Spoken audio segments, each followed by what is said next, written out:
L'enregistrement, c'est parti. Donc, je vous remercie d'être présent. Bienvenue dans ce webinaire de présentation du parcours arrivée de l'enfant de la CAP et de la CPAM du Cantal. Je me présente très rapidement. Je suis Rémi Ricard, responsable communication de la CAP et de la CPAM. Et nous sommes tous les deux avec Hélène pour vous présenter ce parcours. Hélène va commencer. Bonjour à tous. Donc, Hélène Bonhomme, je suis responsable du secteur accès aux droits et aux soins à la Caisse primaire d'assurance maladie. Avant de vous présenter ce parcours dans les détails, je vais juste vous donner quelques éléments de contexte. Donc, l'idée de ce parcours a vu le jour en 2024 par des instructions nationales, que ce soit côté CPM et côté CAF. L'objectif de ces directives étant de cadrer et accompagner au déploiement interorganisme de ce parcours arrivée de l'enfant. Une équipe a été constituée, un chef de projet a été défini et cette responsable de projet donc a constitué une équipe en intégrant des personnes de la Caisse primaire d'assurance maladie, mais aussi des personnes de la CAF. L'équipe projet ayant pour mission de créer un parcours innovant autour de l'arrivée de l'enfant. Donc, ce parcours s'articule autour de deux axes. Donc, un premier axe qui a été attribué à un premier sous-groupe qui consiste en la création d'une maison des 1000 premiers jours.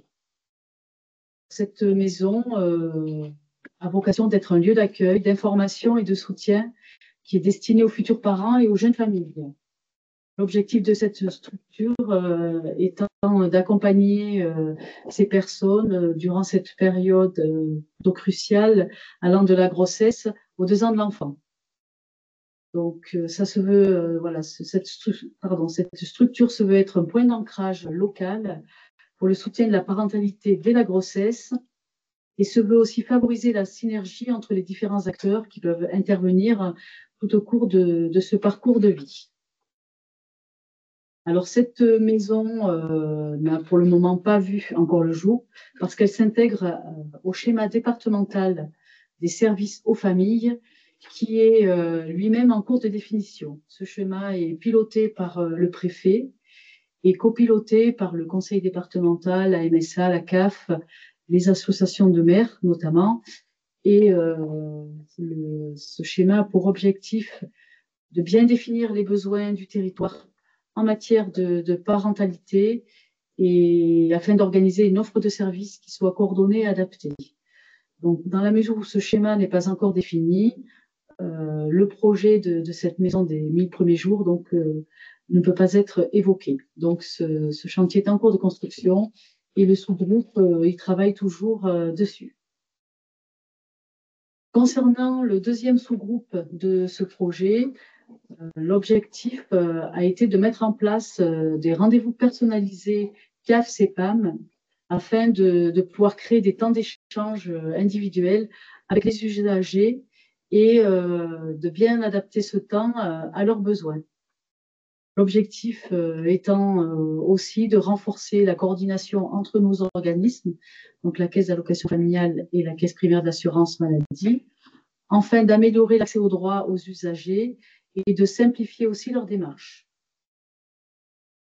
Dans le but de bien accompagner les personnes, nous avons également décidé sur ce deuxième sous-groupe de créer un guide dont vous avez la couverture à l'écran sur ce parcours arrivé de l'enfant qui va retracer de façon chronologique les démarches qu'une personne doit effectuer à partir du moment où elle a déclaré sa grossesse, que ce soit côté CAF ou côté CPAM. Mais nous aurons l'occasion de revenir sur ce guide dans la présentation ultérieurement. Donc, on va commencer par un petit rappel des différences entre les diverses missions de la branche famille et de la branche maladie. Tout d'abord, les missions de la branche famille. Donc, elles consistent donc à réduire les inégalités de vie niveau de vie entre les ménages, hein, avec 4 grands domaines d'intervention. On a la petite enfance, l'enfance et la jeunesse, dans lequel s'intègrent très bien ces 2 domaines, le parcours d'arrivée de l'enfant, la solidarité et l'insertion, et le logement et le cadre de vie. La branche maladie, elle prend en charge les dépenses de santé des assurés, garantit l'accès aux soins. Il y a également des programmes de prévention, elle favorise aussi l'accès à la santé des plus démunis, et également gère le risque, la gestion du risque est au cœur de la mission de la branche maladie, hein, qui consiste en fait à maîtriser l'évolution des dépenses, tout en améliorant l'état de santé de la population. Donc, le parcours arrivé de l'enfant nous s'intègre totalement dans les 2 branches, puisque l'arrivée d'un enfant impacte tant les prestations de la branche famille que la branche maladie. On va voir tout ça plus loin.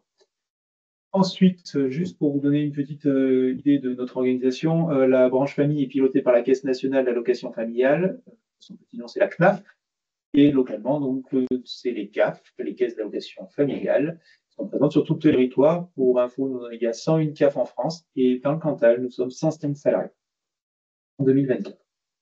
Pour la branche maladie, c'est la Caisse nationale de l'assurance maladie, la CNAM, qui pilote la branche avec le réseau, qui se compose de caisses primaires d'assurance maladie, mais également d'autres caisses un peu plus techniques, mais ici, ce n'est pas ce qui intéresse dans le cadre du parcours. Pour info, 102 CPM en France, 121 salariés à la CPM du Cantal en 2025. Concernant les usagers, côté famille, on parle habituellement d'allocataires. Donc, une personne sur 2 bénéficie directement ou indirectement de l'aide financière de la branche famille. Pour info, en France, nous étions à 32 millions de bénéficiaires d'allocation familiale en 2024. Dans le Cantal, ce chiffre s'élève à 48 553 bénéficiaires. Côté branche maladie, nous avons 65 millions de bénéficiaires en France. Dans le Cantal, le volume correspond à 121 623 bénéficiaires en 2024. Des éléments chiffrés sur qui est couvert dans le Cantal. Les prestations, on en verra un peu plus en détail tout à l'heure, mais dans la branche famille, donc elles sont de 2 natures. Les prestations légales, donc il s'agit principalement donc, des aides financières, qui sont versées sous la forme de compléments de revenus, que ce soit familial, allocation logement, ou des revenus de substitution, notamment au RSA. Ensuite, nous avons l'action sociale qui prend différentes formes, et surtout en fait les aides à l'investissement et au fonctionnement des structures d'accueil des enfants, mais aussi des accompagnements des familles modestes. Et également le soutien à la parentalité. On revient ici au parcours arrivé de l'enfant. Côté branche maladie, ça prend différentes natures. On a les prestations en nature, qui correspondent au remboursement de frais de santé. On a également des prestations en espèces qui, elles, compensent la perte d'un revenu pour les assurés qui doivent cesser leur activité professionnelle. Également, il existe la complémentaire santé solidaire, la C2S, qui est attribuée sous conditions de ressources et de payer ses dépenses de santé. Et enfin, les aides financières individuelles au titre de l'action sanitaire et sociale. On y reviendra un peu plus en détail à la fin de cette présentation. Et pour finir, quelques éléments chiffrés. En prestations, au niveau national, dans la branche famille, c'était 113,3 milliards d'euros de prestations versées. Pour le Cantal, on est à 142,6 millions d'euros de prestations versées, que ce soit prestations, que ce soit en fait des prestations familiales, allocations, mais également soutien au financement et à l'investissement via l'action sociale. Pour la branche maladie, on a 204 milliards d'euros de prestations remboursées en 2024. Dans le Cantal, ça s'élève à 587,3 millions d'euros de prestations légales remboursées. Et on passe à qu'est-ce qu'un parcours usager. Avant d'entamer le détail du parcours, donc il nous a semblé intéressant de reprendre juste la définition de qu'est-ce qu'un parcours, qu'on peut l'entendre au travers de nos organismes. Le parcours usager est une manière chronologique de décomposer les différentes étapes à partir d'un événement de vie. Il présente, il organise et favorise le développement des contacts les plus utiles entre la CAF et la CEPAM et l'usager afin de garantir la simplicité, la rapidité et l'efficacité dans la relation client. C'est important de pouvoir vraiment aider à la simplification et la possibilité de faire les mêmes démarches au même endroit, que ce soit CAF ou CEPAM, sans pouvoir avoir besoin de contacter indifféremment les deux organismes. Quelques chiffres en appui de cette définition du parcours. Le taux de natalité qui est de 1,84 enfants par femme. 31 ans, l'âge moyen de la mère à la naissance de son premier enfant. Et quelques chiffres un peu plus anciens, mais bon, les seuls que nous avons pu avoir aujourd'hui à notre disposition. Il faut savoir qu'en 2022, près de 723 000 enfants sont nés en France, dont 1033 dans le Cantal. Et enfin, il est important de préciser aussi qu'en 2021, on comptait plus de 3 millions de familles monoparentales en France, dont 5 154 dans le Cantal. Elles représentent aujourd'hui un tiers des familles avec enfants, et parmi lesquelles près de 4 sur 10 vivent sous le seuil de pauvreté. Donc là, je pense que c'est vraiment une précision importante et que vous devez connaître à votre niveau, puisque ce sont des personnes que vous devez accompagner aussi dans vos quotidiens. Alors, pourquoi un parcours arrivée de l'enfant? Parce que l'arrivée d'un enfant dans un foyer déclenche bien souvent un changement de situation. Et qui dit changement de situation dit démarche à réaliser vis-à-vis de la CAF et de la CPAM.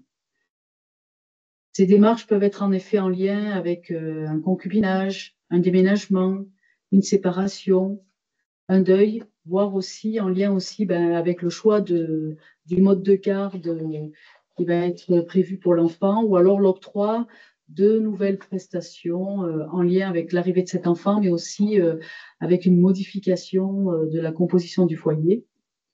Et versant CPAM, on va y retrouver les examens médicaux obligatoires, la mise à jour de la carte vitale, la mise à jour aussi de la mutuelle, les démarches pour obtenir le congé maternité ou d'adoption, le congé paternité et l'accueil de l'enfant.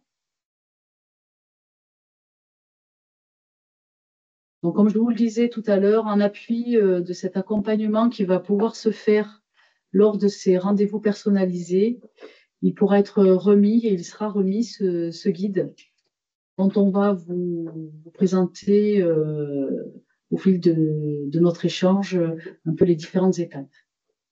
Alors, pour précision concernant les rendez-vous personnalisés dont parle Hélène, ceux-ci sont une expérimentation de 6 mois. Ils vont être proposés donc aux allocataires et aux assurés. Déjà, on pourra les proposer via des ateliers futurs parents maternité qui sont proposés par le service prévention de la CPAM. On y reviendra un petit peu tout à l'heure sur les ateliers maternité.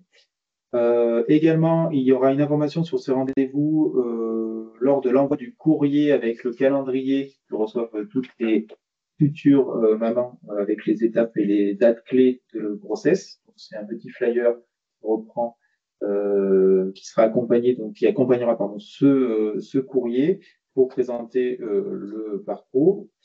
Et également, donc ce rendez-vous sera proposé aux assurés et allocataires lorsqu'ils prendront rendez-vous en fait sur leur espace Comptabelli ou mon compte CAF. Quand ils vont prendre un rendez-vous en ligne, ils vont automatiquement. Alors il n'y a pas d'intitulé marqué devenir parent hein, quand on sélectionne pourquoi on veut le rendez-vous. Ça va être plutôt lié à la grossesse, plutôt lié aux IJ. Et si c'est lié donc à une thématique liée à la grossesse et liée à la maternité, nos conseillers de service de l'accueil appelleront les usagers pour leur proposer ce rendez-vous personnalisé dans le cadre du parcours arrivée de l'enfant. Celui-ci n'est pas évidemment obligatoire à ce rendez-vous. S'il l'accepte, on le positionne en tant que tel rendez-vous personnalisé parcours arrivée de l'enfant. S'il refuse, on reste sur le schéma classique, ils seront reçus sur leur thématique, on n'annule pas le rendez-vous pour autant, évidemment.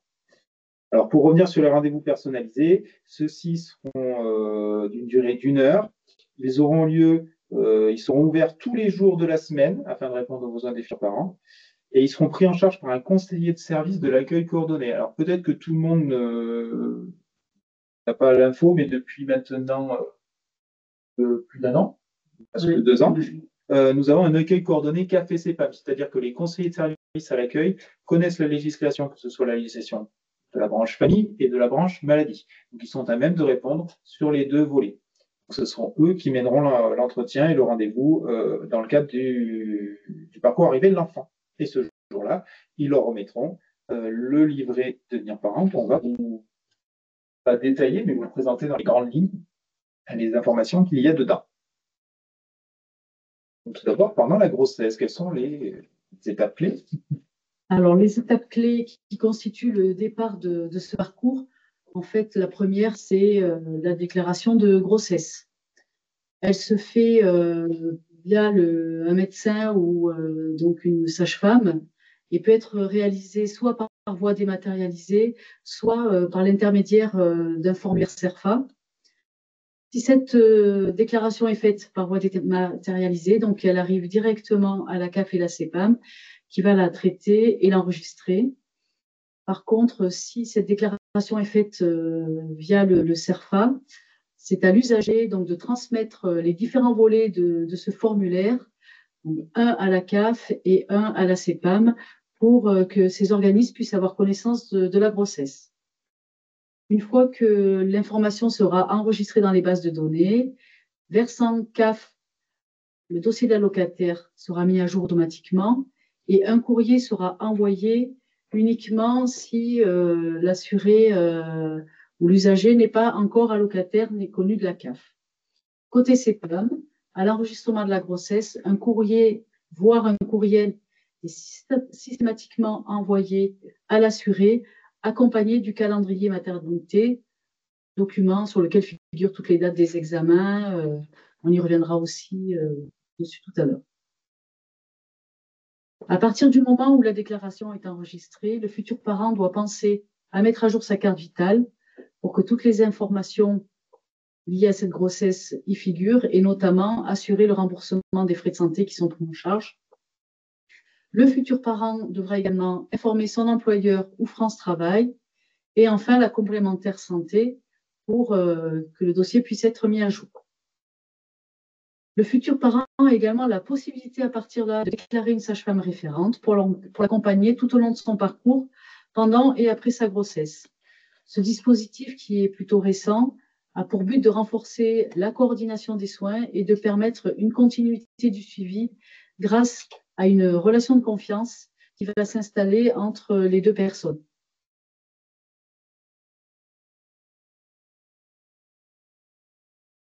Comme je vous le disais tout à l'heure, la CPAM va transmettre à la mère un calendrier personnalisé sur lequel figurera les différentes dates clés du suivi et également les dates théoriques de son congé maternité. Elle prend effectivement en charge certains examens à 100% et d'autres à 70% et qui sont complétés, bien entendu, par une participation de la mutuelle. Je vois juste qu'il y a eu une question. Voilà, n'hésitez pas à les poser dans le chat, hein, pendant la présentation. On y répondra à la fin. N'hésitez pas, si vous en avez une, à les poser. Et du coup, oui, Sandrine, je viens de voir qu'il y a la question. On y répondra tout à l'heure. Voilà le calendrier maternité donc, qui est envoyé à l'assuré. Comme vous pouvez le voir, il y a une partie en rouge où effectivement il y a sur les différents mois des examens de suivi à réaliser. Un petit encart en vert en bas à gauche pour les dates théoriques du congé maternité, donc qui sont effectivement calculées à partir de cette date présumée de grossesse. Et enfin, sur la partie inférieure droite, le suivi médical de l'enfant, en tout cas sur les premiers examens. Il faut savoir aussi que par rapport au compte Amélie, donc à partir du moment où la déclaration a été enregistrée, il y a possibilité pour l'usager d'activer la rubrique J'attends un enfant de l'espace prévention sur son compte Amélie. Et à partir de là, il pourra y retrouver les différents rendez-vous mois par mois, suivre les remboursements en temps réel, réaliser certaines démarches en ligne, et également avoir accès à certains dispositifs de prévention en lien avec la grossesse et la naissance de l'enfant. Concernant les droits et démarches, au niveau branche famille, CAF, automatiquement, dès que la déclaration de grossesse est enregistrée, la prime à la naissance sera versée. Alors celle-ci est versée en une seule fois, évidemment, sous condition de ressources, pour chaque enfant à naître, et celle-ci intervient au 7e mois de grossesse. Et on a le pendant pour l'adoption, qui est également versé en une seule fois, toujours sous condition de ressources. Par contre, là, c'est pour chaque enfant de moins de 20 ans adopté. Et celle-ci est versée au moment de l'arrivée au foyer de l'enfant adopté.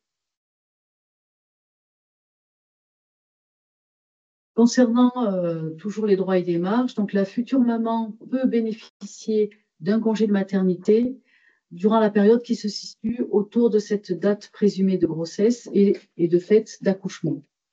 Le congé est composé de deux périodes, une période prénatale et un congé postnatal. La durée de ce congé maternité, elle varie en fonction de la situation de l'assuré, du nombre d'enfants à naître au foyer, mais également du nombre d'enfants à charge déjà présents dans ce foyer. Vous avez ici sur cette slide donc le tableau des différentes situations et la durée du congé maternité correspondant en fait voilà, au nombre d'enfants à naître à charge et la situation familiale. Il faut savoir qu'à minima, le congé maternité est de 16 semaines.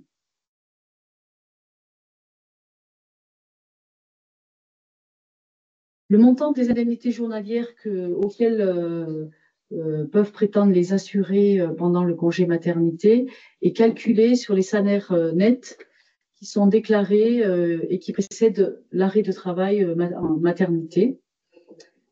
Donc le montant varie de ce fait en fonction de l'assuré et des salaires qui sont perçus avant l'interruption de travail. Ces indemnités journalières sont versées tous les 14 jours, y compris les samedis, dimanches et jours fériés. Et il est à noter que pour les travailleurs indépendants, les conjointes collaboratrices, les personnes qui exercent des professions libérales, des allocations spécifiques existent qui sont différentes des indemnités journalières qui sont versées pour les assurés du régime général.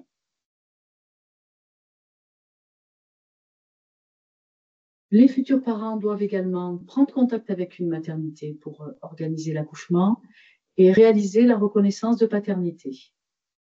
Ils peuvent également participer à des ateliers qui sont organisés par la CPAM. Donc, ce sont les ateliers dont Rémi vous parlait tout à l'heure. Ils sont proposés par le service prévention. Durant ces ateliers, les futurs parents, donc c'est-à-dire que la maman enceinte, mais également le conjoint, le concubin participent à ces ateliers sous forme d'une sensibilisation collective qui est réalisée par une sage-femme.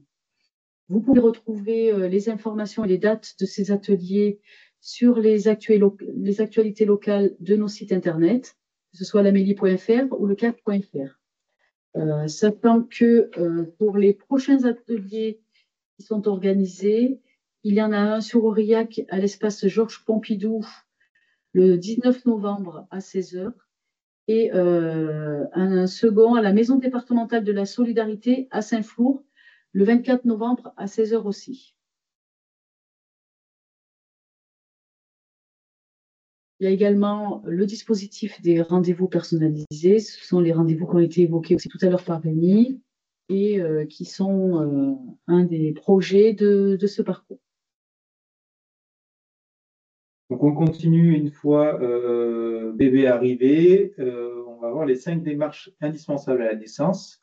Donc tout d'abord, les parents doivent déclarer la naissance auprès de la mairie dans les 5 jours suivant la naissance. Donc souvent c'est le père ou conjointe qui va faire cette déclaration quand même. Auprès de la CPM via la démarche en ligne sur le compte Amélie. Et également, côté CAF, on a modifié son profil sur mon compte CAF. Voilà. Les informations soient bien à jour et que les remboursements puissent être opérés, notamment dans le cadre des divers rendez-vous médicaux du bébé. On les verra un petit peu après. Également, on sort un peu du domaine CAF-CEPA, mais c'est toujours bien de pouvoir donner toutes les informations aux parents. C'est que la naissance doit être signalée auprès de leur mutuelle et auprès des impôts, puisque évidemment l'arrivée d'un enfant change leur dossier auprès de ces deux institutions. Après la naissance, c'est à la sortie de la maternité, donc de la même façon que pendant la grossesse, la CPAM prend en charge certains soins et la maman, comme le bébé, bénéficie d'un suivi médical particulier. Sous certaines conditions, la mère peut bénéficier d'une sortie précoce et du service de retour à domicile. Une sage-femme lui rend alors visite chez elle pour un suivi personnalisé et pour elle et pour son enfant. Ce suivi est pris en charge à 100% dans la limite des tarifs de base de l'assurance maladie, sans avance de frais sur la partie prise en charge par l'assurance maladie, et ce jusqu'au 12e jour après la naissance.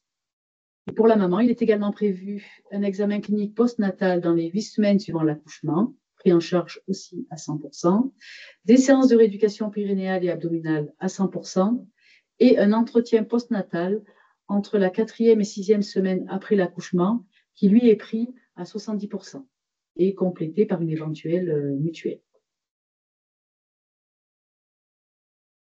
Lorsque l'assuré déclare la naissance de son enfant en envoyant un certificat de naissance à la caisse primaire et en demandant le rattachement de l'enfant sur son compte ou celui de son conjoint, la caisse primaire envoie de façon systématique un courrier avec un nouveau calendrier qui lui retrace mois par mois et jusqu'aux 2 ans de l'enfant le suivi médical de l'enfant et les examens médicaux importants. Ensuite, concernant les droits et démarches, ce qu'il faut savoir, c'est que côté CAP, il existe ce qu'on appelle la PAGE, la prestation d'accueil du jeune enfant. La PAGE comprend 4 aides. Il y a la prime à la naissance ou la prime à l'adoption qu'on a vu déjà un petit peu plus tôt. Il y a également l'allocation de base, la prestation partagée d'éducation de l'enfant et le complément de libre choix du mode de garde. Pardon. Il existe aussi une prestation qui est nommée complément familial, mais on y reviendra un petit peu après. Donc, dans la page, vous avez donc l'allocation de base. Donc, celle-ci, c'est l'aide qui assure les dépenses liées à l'entretien et à l'éducation de l'enfant de moins de 3 ans ou d'un enfant adopté de moins de 20 ans. Donc, on retrouve toujours la même chose, le pendant de l'adoption. Ceci est sous condition de ressources. Vous avez la prestation partagée d'éducation de l'enfant ou de son petit nom prépare qui est versée à l'un ou à l'autre des parents qui cesse ou réduit son activité professionnelle pour s'occuper de son enfant.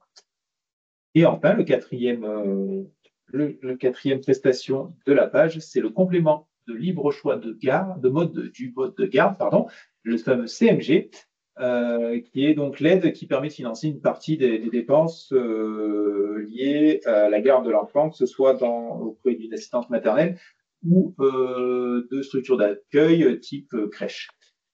Pour info, depuis le 1er septembre, il y a eu une réforme sur le CMG. Désormais, notamment pour les familles monoparentales, ce n'est plus jusqu'à 6 ans, c'est pour moins de 12 ans que les familles monoparentales peuvent avoir une aide. Et également, les 2 parents peuvent désormais recevoir l'aide, suivant qui fait les démarches auprès de l'URSSAF, parce que là, c'est sur l'URSSAF qu'il faut passer pour payer les assistantes maternelles ou les crèches. Ensuite, en plus de la page, vous avez les allocations familiales AF qui sont versées automatiquement à partir du 2e enfant à charge. Cette allocation, elle est cumulable avec les autres prestations, ça se passe aussi, mais par contre, le montant dépend du nombre d'enfants et des ressources du foyer et majoré quand les enfants grandissent. Également, si vous avez plus de 3 enfants entre 3 et 21 ans, vous avez droit au complément familial qui varie ce montant en fonction des ressources du foyer. Également, sur pourquoi il est important de faire quand même un parcours, on l'a nommé tout à l'heure quand on présentait qu'est-ce qu'était un parcours usager. c'est que l'arrivée d'un enfant peut avoir des répercussions sur d'autres prestations. Donc, on peut peut-être prétendre à des prestations auxquelles on ne pensait pas de l'arrivée d'un enfant dans son foyer. Côté branche maladie, on a évidemment le revenu de solidarité à la source, RSA, qui assure un revenu minimum. Ce montant, donc, comme c'est indiqué, dépend des ressources de la composition du foyer et des autres prestations familiales dont bénéficie l'usager. On peut peut-être y prétendre quand on a un enfant qui vient d'arriver dans son foyer. Également la prime pour l'activité de son petit nom PPA. C'est une aide si on a une activité professionnelle, salariée ou indépendante, ou si on est indemnisé au titre du chômage partiel ou technique, et que ces ressources évidemment sont modestes. Ce montant, comme c'est indiqué, ça dépend toujours des ressources de l'ensemble des membres du foyer, donc l'arrivée d'enfants peut permettre d'y prétendre. C'est la même chose pour les aides au logement. Un usager peut demander l'aide au logement pour payer son loyer et une arrivée d'enfant peut peut-être prétendre à cette aide. Et maintenant, on passe vers versant CPAM. Pour revenir au congé maternité, après la naissance, il se poursuit donc avec le congé postnatal. C'est à ce moment-là que la mère, voire avant si elle le souhaite, mais doit prendre rendez-vous avec son employeur au moins un mois avant la fin du congé maternité pour l'informer de son choix de reprise ou de non-activité. C'est un peu hors organisme, mais bon, c'est important aussi de le souligner, puisque c'est une démarche qui est importante aussi pour la maman, pour la suite de son activité. Concernant le calcul et le versement des indemnités journalières, il reste le même que celle évoquée plus haut avant la naissance. Pour ce qui est du congé de naissance, donc il est de 3 jours minimum. Ces jours sont payés et ils doivent être absolument pris à partir du jour de la naissance ou du lendemain. Il doit être demandé par le deuxième parent à son employeur et il devra à ce moment-là fournir un acte de naissance pour preuve de cette naissance. Par rapport au congé de paternité et d'accueil de l'enfant, il faut savoir qu'il est accordé, quelle que soit la situation familiale, au conjoint, au partenaire PACS ou la personne qui vit maritalement avec la mère, même s'il n'est pas le parent biologique de l'enfant ou que la mère ne vit plus avec le parent de son enfant. Sa vocation étant de soutenir la maman dans l'arrivée de cet enfant. Ce congé est de 25 jours pour un enfant et de 32 pour une naissance multiple et doit débuter immédiatement après le congé naissance de 3 jours. Il est par contre possible de le prendre en une seule fois ou en plusieurs fois. Donc là, il y a plusieurs règles qu'on retrouve détaillées dans le guide, voire sur les sites internet, puisque ces périodes peuvent être effectivement fractionnées et prises de façon obligatoire ou pas. Donc là, après, on rentre plus dans le détail. Et sous certaines conditions, des indemnités journalières peuvent être versées dans le cadre de ce congé. Le congé d'adoption, puisqu'on a évoqué aussi l'adoption tout à l'heure, il existe et il faut savoir que les parents peuvent bénéficier, sous certaines conditions toujours, d'un congé d'adoption. Il peut être réparti entre les deux parents et les personnes, il est indépendamment le même, qu'on soit salarié ou travailleur indépendant ou profession libérale. La durée du congé, les conditions varient selon chacune des situations et selon le nombre d'enfants accueillis et ceux déjà présents au foyer, comme le congé maternité. Enfin, pour terminer, on va aller un petit peu plus loin pour vous présenter quelques petites aides et offres de services. Tout d'abord, côté CAF du Cantal, nous avons le guide des aides financières individuelles, GAFI. Donc, ce sont des aides ponctuelles qui peuvent être accordées sous certaines conditions à des familles avec enfants à charge, et cela en complément des prestations qu'on a pu voir précédemment. Celles-ci sont versées dans les domaines qui sont listés à l'écran. Il faut savoir que voilà, les allocataires font une demande par rapport à cette aide et une commission ensuite statue sur le montant ou sur déjà l'acceptation ou non de cette demande et sur le montant qui sera accordé.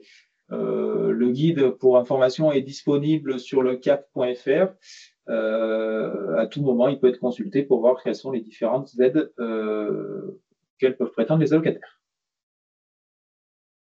Le pendant côté CEPAM, c'est l'action sanitaire et sociale, qui peut accorder sous certaines conditions une aide ponctuelle en complément des prestations qui sont versées à titre légal. Donc là, on est vraiment sur un domaine extra-légal qui va concerner l'accès aux soins, donc certains soins qui ne bénéficient pas de remboursement, la perte ou la baisse de revenus liée à une maladie, un accident, une maternité, le retour et le maintien à domicile suite à une hospitalisation. Donc ça peut être le financement d'heures d'aide ménagère, de portage de repas, ou l'accompagnement dans des soins palliatifs, la réinsertion professionnelle et l'insertion à domicile des personnes vivant avec un handicap. Concernant les offres de services CAF et CEPAM qui peuvent compléter ce parcours, côté CAF, nous avons les travailleurs sociaux qui peuvent accompagner évidemment les familles, notamment en cas de modification de la cellule familiale ou lors d'événements fragilisants. On pense notamment à la séparation, au deuil ou des difficultés financières. Un dispositif très important, la mission accompagnement santé, qui permet d'accompagner les assurés dans tout leur renoncement aux soins et aux droits. C'est un dispositif que vous devez certainement connaître puisqu'il a dû vous être déjà présenté dans le cadre de vos fonctions. Et vous pouvez, vous, en tant que partenaire, solliciter la CPAM lorsque vous décelez une situation de ce type, c'est-à-dire une personne qui renonce à des soins ou à des droits. Et à partir de là, nous avons 2 conseillères, mission accompagnement santé, qui recontactent les assurés, font le point de leur situation et les accompagnent en essayant de lever tous les freins qui empêchent justement la bonne réalisation de ces soins et l'accès aux droits.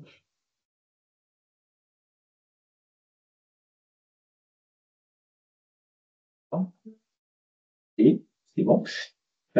Également, dans le Cantal, donc évidemment, dans le guide, nous avons un petit peu listé les potentiels services qui seraient à destination des parents, qui seraient proposés par des associations ou collectivités.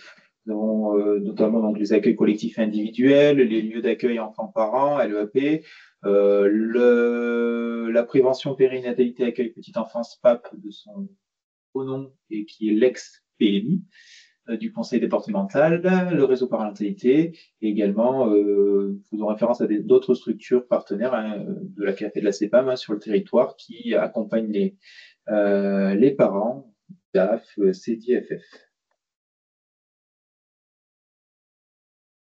Également l'offre numérique. On parlait tout à l'heure des 1000 premiers jours dans le cadre de la maison. Les 1000 premiers jours, c'est aussi un site internet qui donne des clés jusqu'aux 2 ans de l'enfant pour créer un environnement favorable à son développement. C'est aussi une application mobile qui peut être téléchargeable sur tous les smartphones qui donne des petits tips pour les jeunes parents dans le cadre de jusqu'aux 2 ans des enfants.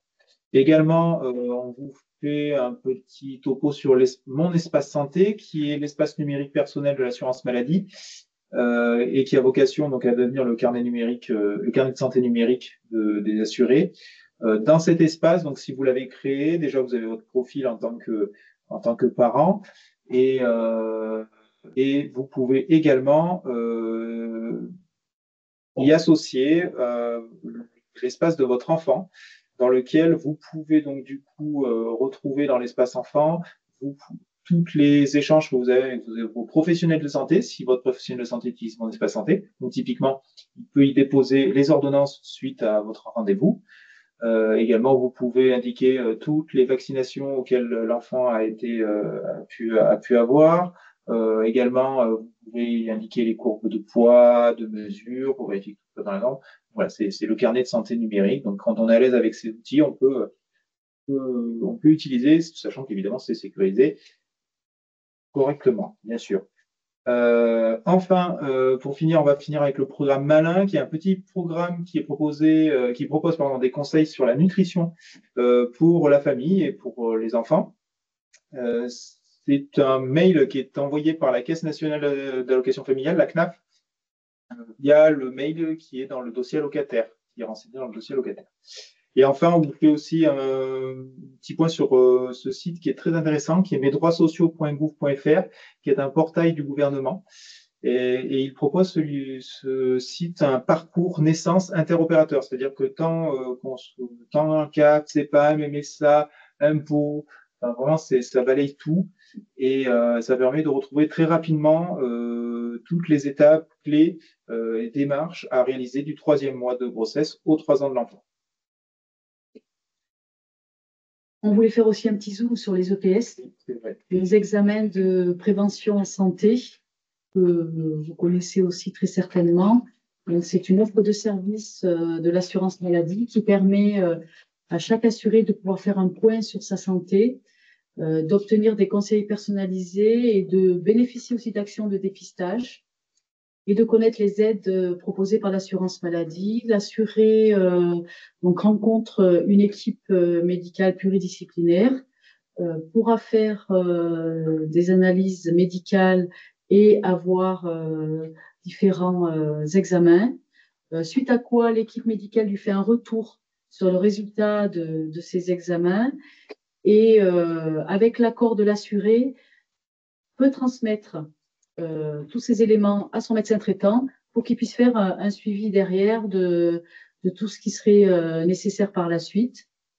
Et également, c'est aussi l'occasion de toujours repérer des assurés qui sont loin du système de soins et de la prévention et d'essayer de les accompagner au mieux dans l'accès au droit aux soins, puisque que ce soit sur les ateliers maternité comme les examens de prévention en santé, il faut savoir qu'il y a un suivi du dossier personnel et un état du dossier qui est réalisé pour effectivement regarder si l'assuré a bien actionné tous les leviers nécessaires pour avoir un dossier à jour au niveau de l'assurance maladie.